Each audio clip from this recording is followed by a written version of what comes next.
nze ndabadde ndabanga King Saa awero kwata majambia nja kutema omuntu ngenda mutema ko mutwe kumbe agenda kola concert era agenda kola conference era conference ye bagiyise jambia bagita jambia boda bogera kimu majambia numba jambia vayo jambia lwakuba nange nsi yabakowe bintu bifulopinga buli bakola bi conference ina byogerako no olaba mukulu abikola ne bimutulamu kakati kyekyo ne palaso ono mulaba mukulu ki abikola ne bimutulamu ate kyagulanya kyatulendinga oba sobola okukola conference oyite Saanyo mwogereko gola banti no oba sobola okukola conference obeerawo nga tona kyakwogerako bwowulira Saanya nga nokola conference gwe bakusaba okudda wano wagamba otya asisobola kukkiriza nejjo baze ne babakwatira ku gate boogere kubanga tebali wali wabawo omukisa kuva mu makomera kwogere komera alita blabla ekitufu kyeki mwaze misango temwajiza ate ne batakyala wano wokka ne bakyala wano as simple as that kakati zene munya ne TV ze Uganda ne mukola news breaking news nga yesanya ye gwanga weliryawo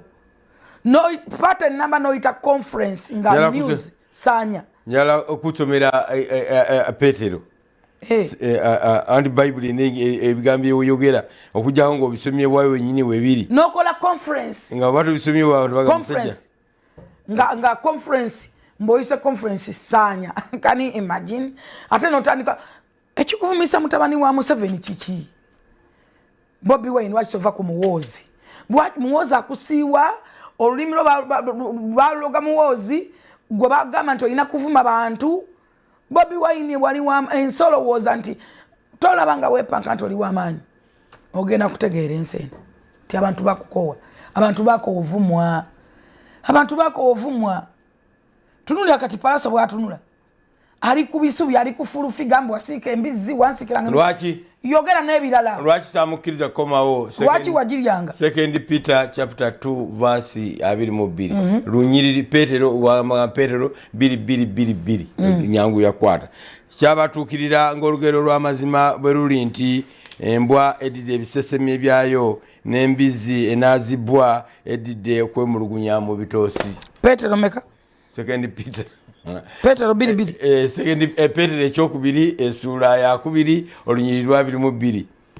embwa lwamazima luli nti embwa edidde ebiseseme byayo n'embizi enazibwa edidde okwekulukunya mu bitosi ekyo kyawandikibwa kigende ne palaso kimunyumire njagala okisomeko nange nazabuli gye ngenda okusomerawo njikuweereza njagala ogikebero gimusomere nze palaso kankubuulire takula bano ba alien skin nakulayo ngakugera nze palaso nze nwananga mbizi nze ndaba netegereza nze nwananga mbizi nze nina ntalo jukira gye twakuja nze nakuwa breakthrough wano yagamba yakuwa nakutuminga kandi yakuwa kunze naye ani yamwani oluyimba ndiakusanga oba oli chefu wajja in fact bakuza wano nga suspect do you remember that tuwaza wadda wano ng'omukozi w'ebikolobero kulwanagana nnyo wajja ng'ova mu makomera ng'ova kusibwa ne tukubudaabuda ne tukulabirira gyemmere gyoyogerako gye nakufumbiranga ng'oli magombe okulabirira okufumbira emmere osobole okulya mwabaniga temwegulira mmere mugula bikomando namayirungi nga nze ndaba weetaaga okulya owute supu oddemu ojjukira bulungi twakolanga tuwa ne akamiliyoni nga tewali akumanyi nga bwenkuba mu kyakala ensi yonna evaayo nonsaba oluyimba nze saakusaba naye n'okufumba si musango ali n'okufumba si musango omukyala yenna omuwala yenna bwaba n'okufumbira kapere nakapere si musango kapere is a human being ate muwala yenna bw'atuuka wali abalenzi nga tewali abayambako anabba organizing ye mu bantu bonna olwaki wafunamu ka kapere naaba nga yakufumbira palaso nze nwananga mbizi manyi mumanyidde abantu mwe balenzi famire yammwe fe okubagala temwatugula temwatusoka muli bakoda asiri okuleka kamiliyoni sente zenkubanja famire bulejja wano zenkuwa sente zibazaayo tozimpanga bajja wano ne bakulemerera n'okuliisa ne munona sente zange ekyo kimanyi aivanikira tanona sente za kuduuka temutweta busungu kwogera bintu bingi nze nwananga mbizi embizi erwana bw'oba toyagala kwevulunga bisoto palaso ndeka mbizi terwana ndeka kubanga sikunoonya nga kogwe wannoonya buli muntu agimanyi embizi egira kujja mwabakozesa abantu nga temena na nyimba na sende za videos olimba linakola ne case switch walutekawa show yange bagula mu Kyakale Freedom City Kabito nogikwata nogifula yo nitukuba mu Kyakale concert kubanga yali hit ne bata case switch oba case switch ya damu luyimba lwange ne Dr. Fizo sente zona tewampa wadde 10,000 even transporting abuli shoje tugendako nazima nenzima wampadde emitwalo 2 tusirika busirisirwa kwa zabuli jombereze ya 5 nyino lokunalo kutanugamba bakwatibwe ensonyi baswazibwe abanjiganya ememe yange bazibwe enyuma beralikirizibwe abateso kunkolo bubi baberenge ebisusunku ebitwalibwa n'empewo era malayika wa Mukama ng'abagoba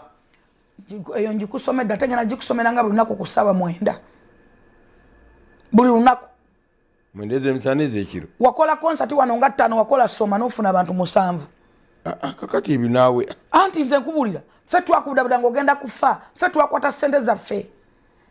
ng'ogenda kufa naye na bulijjo oyogera nti abombi mikwano gyo yes ati kati nze newunya kunvuma nze navaayo nenyimirira n'abaana ba Alien Skin mbaddamu era abaana ba Alien Skin nkibagamba mulekerawo okuba abantu era wakyogera ku day one era nkyogera mwagamba ono mukazi antamye simanyi tawagira Alien Skin nze siwagira Alien Skin kutambulira mu kuba bantu nkimanya olunaku lujja kuba lumwateke wali maiti y'omuntu tabwejje mumwerabire era njagala okibajjukiza radio yandibadde kyakulabirako kyamaanyi Moze radio kwali kulwana Troy yamupa wansaka wanga nekakutukirawo Troy bamusiba kyemanyi kati yavaayo ne Moze yafa togenda kuvaayo talidda naye tomanyi family ya Troy nayo yayitamu Troy na serving nga spending omuddi gw'ensimbi mwonna abaana balya ku Alien abaleekana bapikkerera abaleekana abajjonkezi olunaku lwe muli ku omwana n'azikira essaawa ya leero paaso yabadde n'abantu bangi nga batebatemewo Alien lwaki yali mukatu wamanya okutuuka okutuma abazadde batugamba nga kusomero komawo ne bazadde baki bakukubinagana enkya jangu ne bazadde bo n'akatabo ka 32 omanyi batuukira okutumira abazadde akatabo ka 32 kapeyi 32 pages komawo ne plus ne Muzeeyi Mayanja ate omwana n'agaana obba miitinga lwaki mwogera mazima Alien Skin yawawaabira kyekituufu poliisi nekola investigation nekwata driver wa Palaso n'abaana abalala Palaso n'abula ne mugamba ntali mu ggwanga ne mbagamba mwali yesterday n'alabika ne Michael Mukula awo tabera mu ggwanga mu maka ga Michael Mukula mulekerawo okujogajoga abantu namwe mulaba nti muli banjawo Jennifer yabagamba nti bano bonna abantu siina gwe nawagira njogeza reality efujjo ne violence ejja kuleeta obuzibu ne bagamba yeeta fangoni maza nalabayo omwana mbukiro nowembalaba ennyingi yeita bana left over yeita fangoni maza oyo omukazi nze mubi nnyo nze sikolera mu kabampana tesikolera mu Kyakali Full Figure is a brand. I'm a big more than Full Figure ne Palaso ani yasookawo Full Figure ne fangoni ani yasooka nze ndi self-made ani yaga nti njagala amasanyalaze nze masanyalaze nze agaba amasanyalaze I'm a self-made nze siripira mwenna abanvuma ne bakerivini kanja bwe basiba Alien Skin mwaliwa kyekyo mwana kyaga nti mwali wange etubidde Palaso ali mu katuba yali nabo baliwa abadde bamuwaga baliwa lwaki tebamutumye nabo ne Alien Skin okulako n'akakalembeza ke balina kange bemba mwagala mubuuze ku bakulu kange okuteekawo embeera eteesa kange okuzza obumwe emirembe it's me nja kumerera nkufuukira ekizibu nkufuukira ekimererezi nemere ku poliisi nsobola kati okutambula muli bakulu kubanga ekisobola okukwasa weekiri ate nga ntimala president asobola kukiza oyo nonsense nakoyo ku lisiti y'abagenda okuyimba yino otaddeko milioni 2 sebo otaddeyo okusaba kubanga mwagenzi wa Captain Michael Mukula nti ye chairman wani wa movement ye president wa movement vice eastern sebo bataddeyo okusaba ataddeko milioni 4 gwe muyimbi wa Nuupu kyeki kutwala mu NRM otekeyo okusaba ani wa Nuupu yanti bwabajja musipase mu bantu nga yayita wa Nuupu abo bantu ba NRM bantu ba NRM bantu ba Uganda lwaki mwegana ekyokwegana pata nakyo kikyamu era kino kyekinyiza ku bajeno abantu abeegana pata ate ne mubasuucuuta wano walabanga babizo nti twatuka eggulu nga babaganyina okuyingira nze nabayingiza ne babakwatira obuwanana bw'ensimbi waliyo leka wano mu public bavuma gavumenti ne bavuma Museveni bubi nnyo ng'ogamba nti tebalya nayo nakyewuunya nnyo abaana nga balaba ne muwoozi nakyewuunya nnyo nga batandika okulaba genosale seyabyeyogerera. Download the Salt Media app from the Google Play Store and the Apple App Store.